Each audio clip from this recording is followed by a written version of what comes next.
Rundunar 'yan sandan Najeriya ta bayyana cewa waɗannan yaran da suke ƙoƙarin kifar da gwamnatin Najeriya waɗanda aka gurfanar da su a gaban kotu suka faɗi suka suma sun shirya wasan kwaikwayo ne kawai domin kuwa sun faɗi ne a gaban kotu domin al'amarin ya ja hankalin al'umma da kuma ƙoƙarin ɓata sunan hukumomi a Najeriya. Babban sufetan 'yan sandan Najeriya Kayode Egbetokun shi ne ya bayyana haka a wannan rana ta ranar Asabar 2 ga watan Nuwamban shekarar 2024 da ya bayyana cewar wannan faduwar da yaran da aka gurfanar a gaban kotu a babban birnin tarayyar Abuja a jiya Juma'a da ake zargin su da yunkurin kifar da gwamnatin Najeriya yayin gudanar da zanga-zanga da ta gabata a ranar 1 ga watan Agusta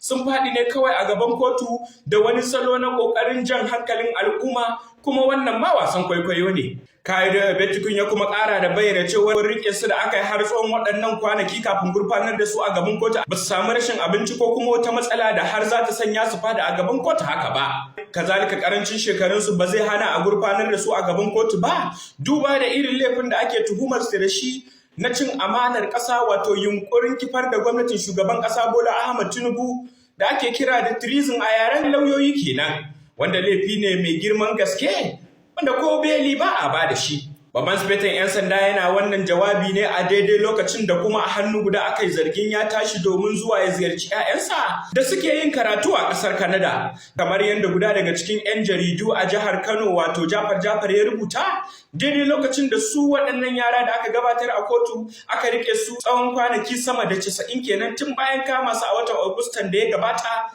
har zuwa wannan lokaci babu batun karatu a gabansu ballantana wata hidimar rayuwa. Da shi kuma aka bayyana cewa tuni ma ya fice domin zuwa ziyarci 'ya'yansa a ƙasar Canada da suke karatu.